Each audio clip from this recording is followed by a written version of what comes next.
último convite, uma mensagem de esperança. Capítulo 7, Esperança de Justiça.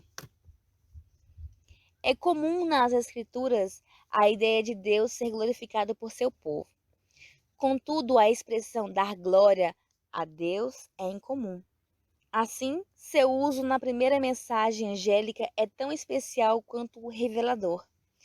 Um exemplo poderoso pode ser extraído do início da história israelita, quando os filhos de Israel, após peregrinarem por 40 anos pelo deserto, finalmente entraram na terra prometida, a qual se encontrava repleta de povos perigosos e corruptos. Dentre outras coisas, aqueles indivíduos sacrificavam os filhos a seus deuses. Antes de entrar na terra, os hebreus foram especificamente advertidos contra essa terrível prática. Não entregue os seus filhos para serem sacrificados a Moloque. Não profanem o nome do seu Deus. Eu sou o Senhor. Levítico capítulo 18, versículo 21.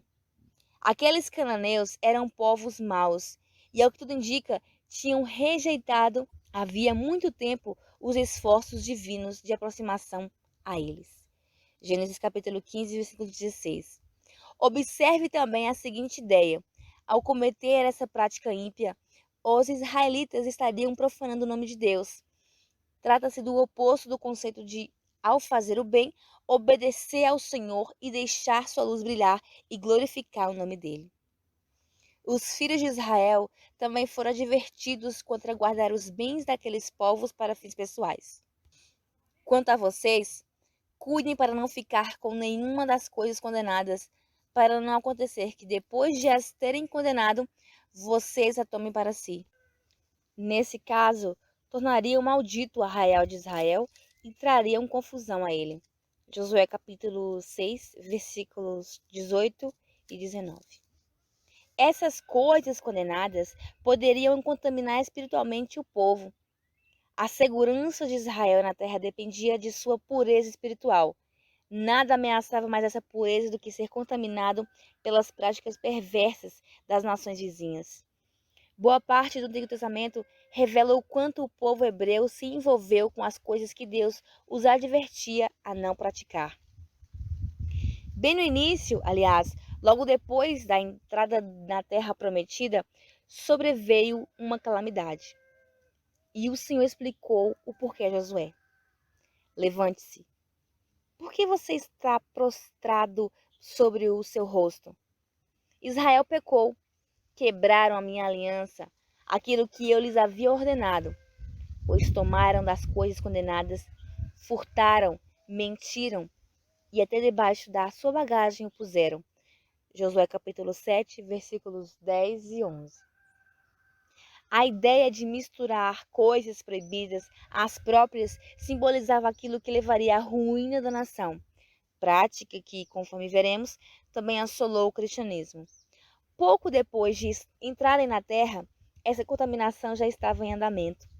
Por ganância, cobiça e em desobediência flagrante aos mandamentos de Deus, que não queria ver seu povo contaminado, alguém de Israel havia furtado objetos da cidade recém-destruída. Embora tenha recebido a chance de se apresentar e confessar o erro, somente depois de confrontado por Josué, a quem Deus revelou o culpado, Acã admitiu que fizera, dizendo: é verdade, eu pequei contra o Senhor, Deus de Israel, e fiz assim e assim. Quando vi entre o despojo uma boa capa babilônica, uns 2,5 kg de prata e uma barra de ouro pesando mais de meio quilo, cobicei essas coisas e as peguei para mim. E eis que estão escondidas na terra, no meio da minha tenda, e a prata por baixo. Versos 20 e 21. Quando a situação foi investigada e se descobriu que era verdade, Josué confrontou Acã pela primeira vez. Ele disse: meu filho, dê glória ao Senhor, Deus de Israel, e renda louvores a ele. E conte-me agora o que foi que você fez. Não me esconda nada. Josué capítulo 7, versículo 19. Dê glória a Deus. assim como na expressão encontrada em Apocalipse capítulo 14, verso 7. No contexto do juízo de ser chamado a admitir a própria culpa, Acã é instruído a dar glória a Deus. O que isso significa? Não se trata de dar glória a Deus cantando louvores ao Senhor. Em vez disso, é admitir que Deus era justo não só ao chamar a atenção para a ganância, egoísmo e rebeldia de Acã, como também na penalidade que se seguiria. Acã merecia o castigo que estava prestes a sofrer e se esperava que ele reconhecesse esse fato. Em suma, dar glória a Deus equivale a admitir, no contexto do juízo, que o julgamento de Deus é completamente justo. Levando em conta o conflito cósmico e a justiça divina ao lidar com ele, como é importante não só que os juízos de Deus sejam justos, mas que o universo reconheça essa justiça. Efésios capítulo 3, versículo 10. Aliás, Apocalipse 19, verso 1 e 2, retrata alguns desses principados e dessas potestades nas regiões celestiais, bradando aleluia. A salvação, a glória e o poder são do nosso Deus, porque verdadeiros e justos são os seus juízos. É por isso que essa expressão especifica dar glória a Deus aparece também em outros cenários de juízo divino. 1 Samuel, capítulo 6, verso 5, Jeremias, capítulo 13, verso 15 e 16, e Malaquias, capítulo 2, verso 2. Sem dúvida, o exemplo mais dramático, importante e poderoso ocorre no âmago da mensagem do primeiro anjo. Temam a Deus e deem glória a Ele, pois é chegada a hora em que Ele vai julgar. Apocalipse capítulo 14, verso 7. Por que temer a Deus? Por que dar glória a Ele? Porque é chegada a hora em que Ele julgará. Ou seja, chegou a hora do seu juízo. Julgamento? Juízo de Deus? O Deus que tudo sabe, tudo vê e conhece cada pensamento, cada ato secreto, inclusive as coisas das quais você já se esqueceu há muito tempo? Esse juízo? Quais são as suas perspectivas nesse cenário? Pare de se preocupar. Anos atrás, ateus britânicos lançaram uma campanha naqueles famosos ônibus vermelhos de 2 andares que circulam pelas ruas de Londres. O anúncio dizia, em inglês, Deus provavelmente não existe, então pare de se preocupar e aproveite a vida. Deus provavelmente não existe?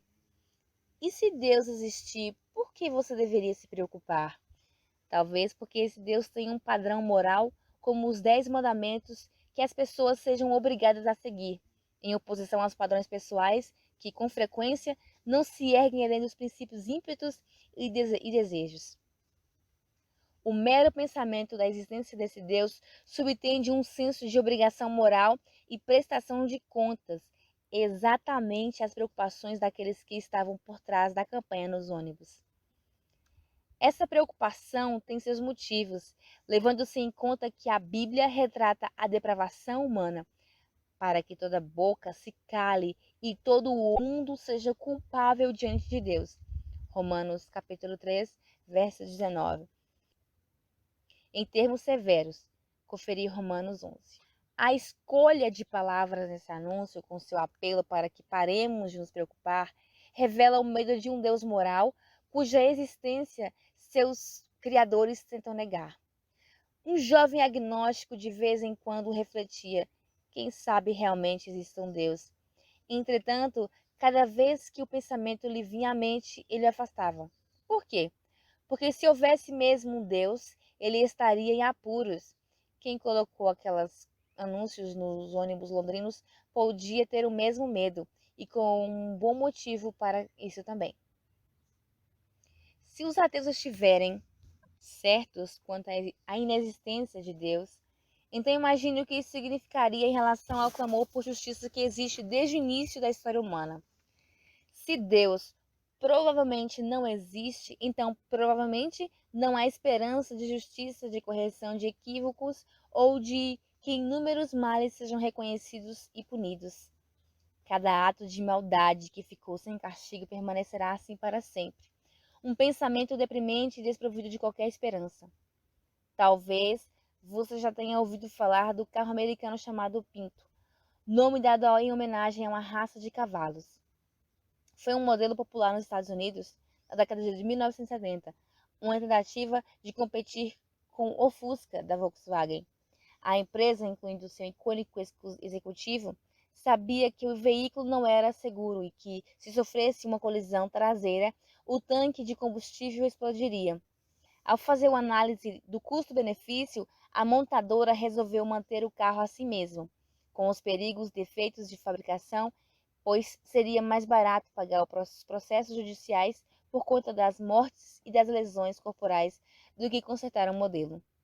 O que chamou a atenção do público foi a revelação de que a empresa achou mais barato pagar indenizações para as famílias de vítimas dos incêndios veiculares do que bancar os 137 milhões de dólares necessários para consertar o modelo de imediato, de acordo com um memorando interno da empresa apresentado durante o julgamento civil. Isso significava que os reparos não compensavam em termos de custo-benefício. Centenas de passageiros e motoristas morreram, sofreram queimaduras e mutilações, inclusive um garoto de 13 anos que teve 90% do corpo queimado porque priorizaram os lucros em detrimento das pessoas. No entanto, as explosões e a morte de clientes não foi uma publicidade positiva para a empresa, cuja propaganda do carro nas estações de rádio incluía a frase: "O carro deixará você em uma sensação calorosa de aconchego". As propagandas e o veículo inseguro foram, por fim, retirados do mercado, mas não sem antes deixar um rastro de queimaduras e morte. No entanto, o executivo continuou a ter fama e imensa fortuna. Morreu de velhice aos 94 anos e se consagrou como uma figura reverenciada no meio empresarial norte-americano. Onde está a justiça? Se Deus provavelmente não existe, então, conforme advertiu o poeta Czesław Milosz, ao nada após a morte, o imenso consolo de pensar que jamais seremos julgados por nossas traições, nossa ganância, covardia e nossos assassinatos. Alguns, é claro, desejam exatamente isso. Nenhuma condenação por seus atos de traição, ganância e covardia e todos os outros males humanos dos quais foram culpados, sem nunca ser responsabilizados. Há somente um problema. A Bíblia ensina repetidamente, de Moisés a Paulo, em parábolas e poesias, a clara advertência de que Deus é justo e que os seres humanos precisarão responder por todos os seus atos e os males que cometeram. Aqui está apenas um apanhado geral das promessas bíblicas sobre o que está à espera do mal que até aqui não foi castigado. Eis que venho sem demora, e comigo está a recompensa que tenho para dar a cada um segundo as suas obras. Apocalipse capítulo 22, verso 12. Porque Deus há de trazer juízo a todas as obras, até as que estão escondidas, quer sejam boas, quer sejam más. Eclesiastes capítulo 12, verso 14. Mas o Senhor permanece no seu trono eternamente, trono que erigiu para julgar.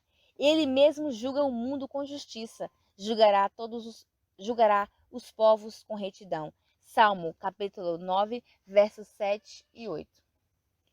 E você, que condena os que praticam tais coisas, mas faz o mesmo que eles fazem, pensa que conseguirá se livrar do juízo de Deus?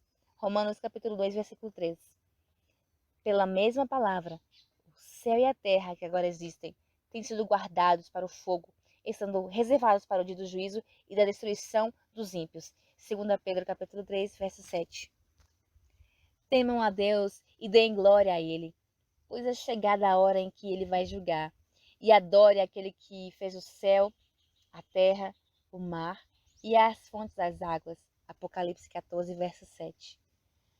Pois é chegada a hora em que Ele vai julgar. O que isso significa? E mais, que esperança nós, pecadores, pessoas que fizeram coisas que ficaram impunes, podemos esperar desse juízo também?